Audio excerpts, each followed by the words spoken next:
As Steve said, my name is Chuck Wolverton. I'm with King & McGregor Environmental, working for Woodland Road LLC and preparing this application for a permit. We've got about 8 or 9 minute PowerPoint presentation to give you some more information on the project.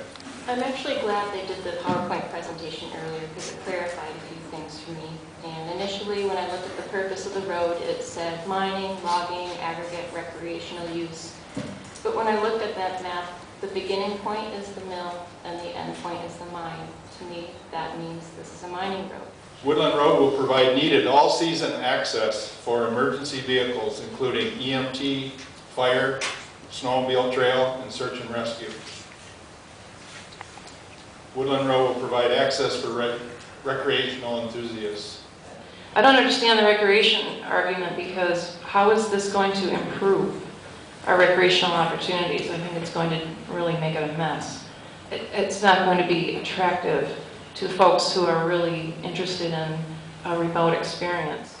I'm David Martin, General Manager of Franco Incorporated in Marquette. I'm Mark Abramson, Forest Lands Manager for J.M. Longyear. Joe Bellino, representing Labor's Local 1329. We represent 700 members across the UP. Tony Rataski, Marquette County resident and also Executive Director of the Upper Peninsula Construction Company. My name is William Hennigan, forester with Holly Forest Products Incorporated here in Ishpeming. Mike Ebine, representing Rico Incorporated.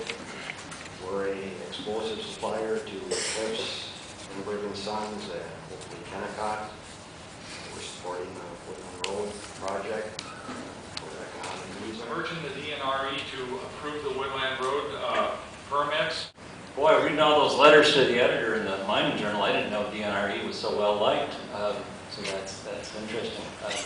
Just was talking about deer management tonight.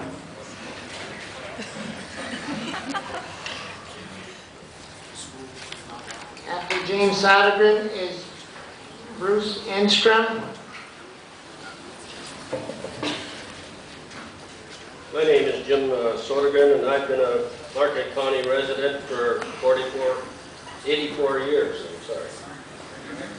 I would like to acknowledge and thank Lindbergh Construction, John Gilbert, Kennecott, and the timber industries for their foresight in the formation of Woodland Incorporated. Where else would you find private industry come together to build and pay for a 20-plus mile road built to county road specifications and open to the public with an estimated cost of $50 million. I'd like to suggest that We have government, we have you.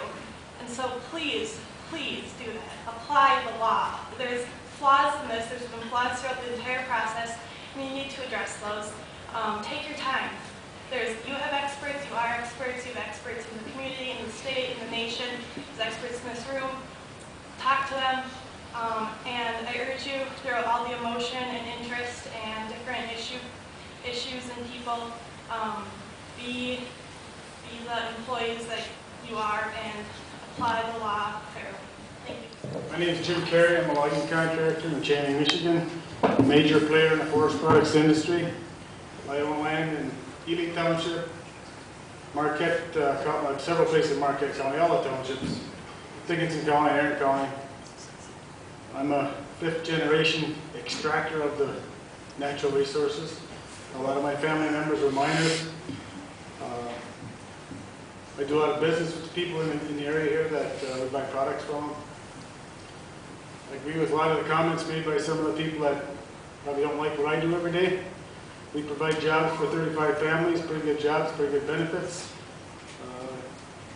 I don't really support some of the things that DEQ does, DNR, but keep in mind, it takes you sometimes 15 or 20 weeks to get a stream crossing permit. It'll take you 20 years to get a permit for this road. But this road, I don't need this road to do what I do. And I'd like to see more jobs in the UP, good paying jobs, and if Cleveland Cliffs could expand, or some of the other mines could expand, they'd probably provide those jobs and they'd probably stay in this area. But I don't think I want to put my financial future in Rio Tinto or the Kennecott mine or anybody who's got anything to do with it, because they're not here to help our environment, they're here to make money, and they don't give a damn about us or our environment. Thank you.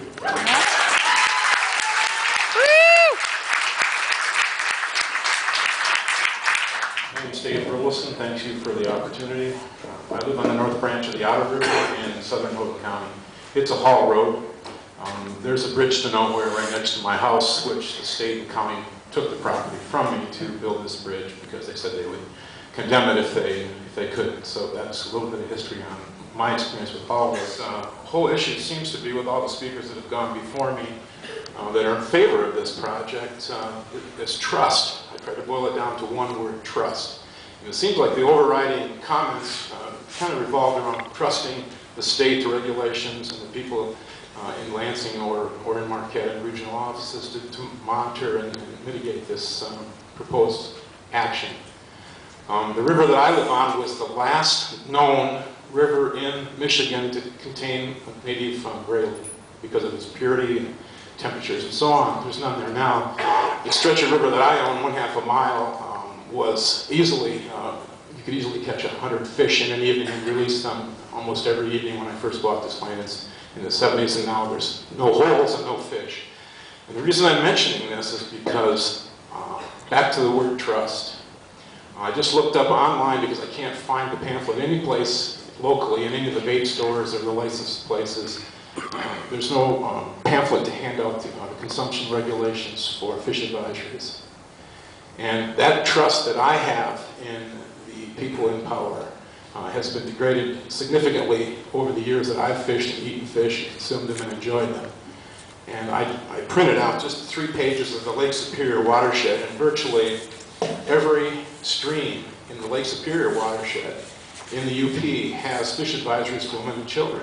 So if everyone here is so concerned about jobs and the future and the health of their children, perhaps they need to revisit that concern, because there isn't a Great Lakes that isn't contaminated in every major stream and every fish that we want to catch and eat, and it isn't containing PCBs, mercury, and so on.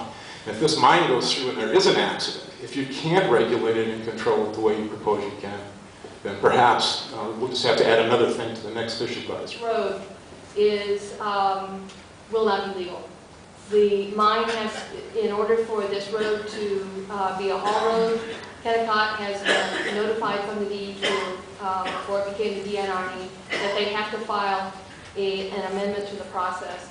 That means that they would have to, before they could construct or haul down this road, they would need to file an amendment in Part 632, which has a whole plethora of things that is not part of this wetlands permit, which would be the environmental impact assessment, the environmental protection plan, contingency plans, federal, state, local permits, and provisions for bond. I think that we have to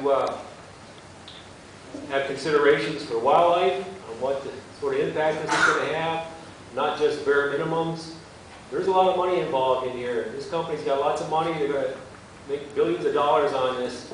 I think we have an opportunity to ask for more than just bare minimum rules, bare minimum mitigation, what have you. This isn't going to be some little meandering woods road, as they say. They're saying 45 miles an hour. Well, I'll tell you what, I drove the Elkhorn Highway about 30 years ago when there was 1,000 miles of gravel. That road was listed as 45 miles an hour, but everybody was going 60.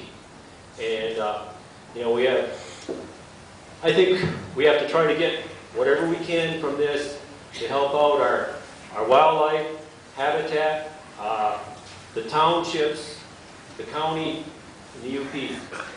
Mr. Moran, step up and tell us your name.